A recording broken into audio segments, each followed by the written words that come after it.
Bismillahirrahmanirrahim. Assalamualaikum warahmatullahi wabarakatuh. Hukum overcredit. Overcredit itu adalah pemindahan dari kepemilikan orang yang pertama, orang yang lama kepada orang yang baru. Pada hakikatnya kalau dua-duanya sama-sama ridha dan tidak ada penghalang di dalamnya, tidak ada mungkin keterkaitan dengan orang yang lain, maka itu diperbolehkan, tidak menjadi masalah. Karena itu barang orang tersebut kemudian dialihkan oleh orang lain, dia yang melanjutkan untuk ansurannya. Itu secara umum, selama itu sama-sama mengetahui, sama-sama ridha dan tidak ada permasalahan dengan orang yang lain, maka tidak menjadi masalah.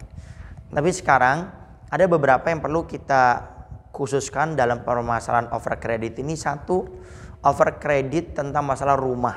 Yang sekarang banyak rumah bersubsidi. Sehingga kalau seandainya ada orang, dia sedang kredit rumah bersubsidi, lalu dia oper kepada orang itu orang yang mampu, maka ini tidak diperbolehkan. Kecuali kita mengovernya itu dengan orang yang memang tidak mampu, berhak mendapatkan subsidi, maka diperbolehkan. Tapi kalau kita mengovernya kepada orang yang mampu, itu tidak boleh. Pertama, dia melanggar aturan pemerintah dari subsidi tersebut. Kemudian yang kedua, kita tidak memberikan kepada orang yang berhak untuk mendapatkannya. Sebagaimana halnya contoh zakat fitrah diberikan kepada ustadz, kiai ataupun ulama, padahal dia kaya, mampu, maka tidak diperbolehkan dan haram hukumnya, tidak sah. Tapi kalau kita berikan kepada orang yang tidak mampu, itu ustadz tapi nggak mampu, masuk fakir miskin, baru diperbolehkan. Tapi kalau itu namanya ustadz kiai ulama tapi dia kaya, mampu, maka dia tidak termasuk. Tapi kalau dia fakir miskin, kebetulan dia ustadz kiai ulama, baru diperbolehkan, bukan karena keustadhannya, kekiaiannya atau keulamaannya, tapi karena mereka termasuk yang berhak mendapatkan zakat fitrah, yaitu fakir ataupun miskin. Begitu juga dengan rumah subsidi, maka kita boleh mengovernya kepada orang yang memang berhak. Orang itu miskin, berhak mendapatkan subsidi, baru itu diperbolehkan.